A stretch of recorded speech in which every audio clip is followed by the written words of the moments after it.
Tuhan berkamu.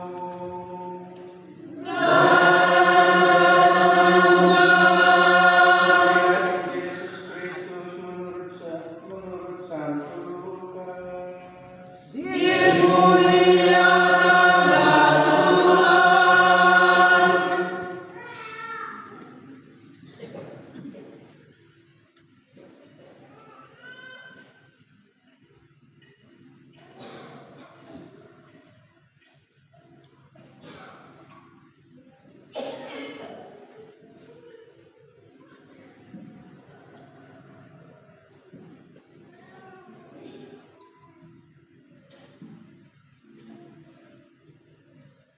Dalam khotbah di bukit, Yesus mengajar murid-muridnya.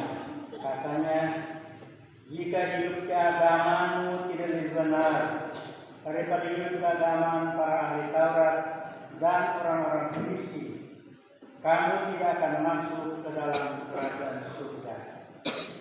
Kamu telah mendengar yang difirmankan kepada nenek moyang kita, jangan membunuh. Siapa yang membunuh harus dihukum. Tetapi aku berkata kepadamu, setiap orang yang marah terhadap saudaranya harus dihukum. Kamu telah mendengar firman, jangan berzina. Tetapi aku berkata kepadamu, setiap orang yang memandang perempuan dan menginginkannya sudah berzina dengan perempuan itu di dalam hatinya. Kamu telah mendengar firman pula yang disampaikan kepada nenek moyang kita, jangan bersumpah palsu, melainkan berilah sumpahmu pada Tuhan. Tetapi aku berkata kepadamu, jangan sekali-kali bersumpah. Jika ia katakan iya, jika tidak, hendaklah kamu katakan tidak. Apa yang lebih daripada itu berasal dari si jahat. Demikianlah sabda Tuhan.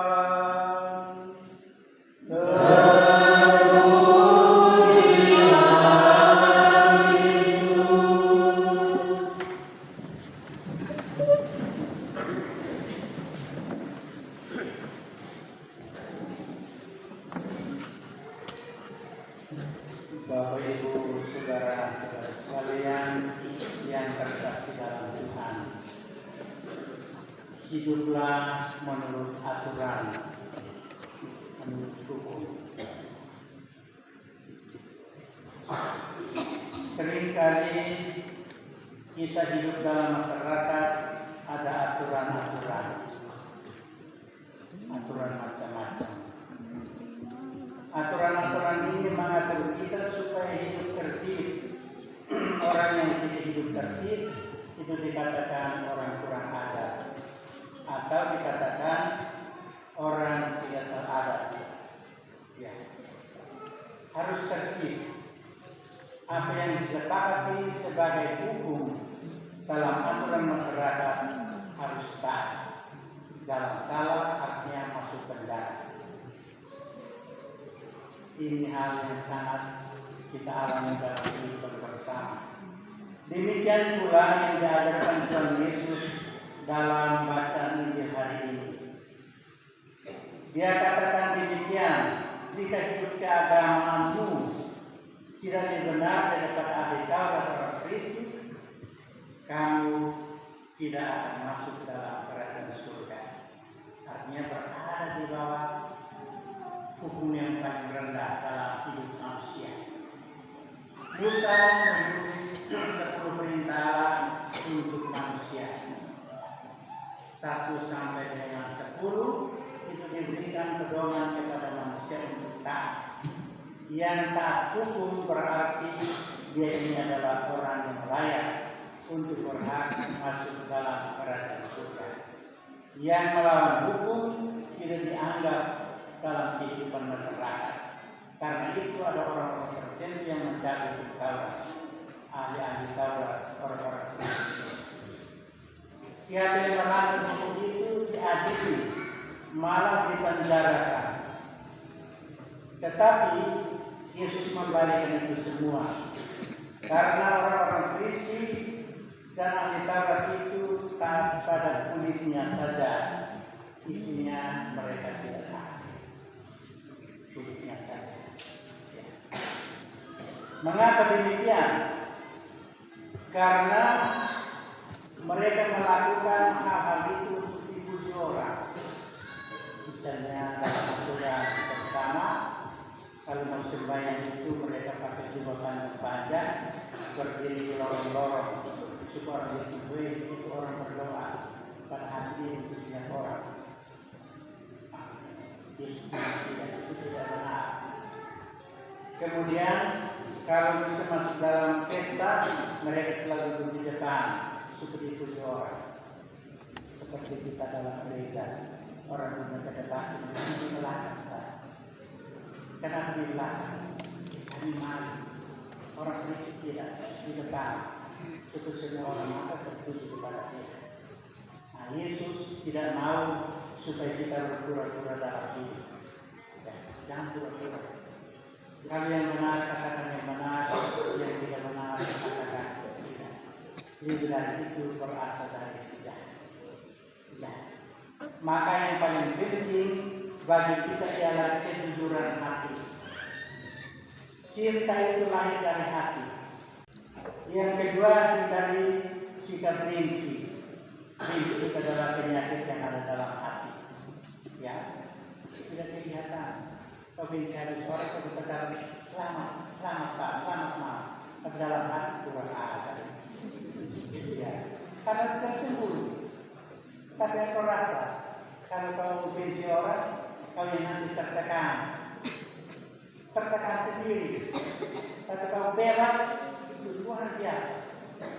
Ya, benci. Sedang siapa saja bisa.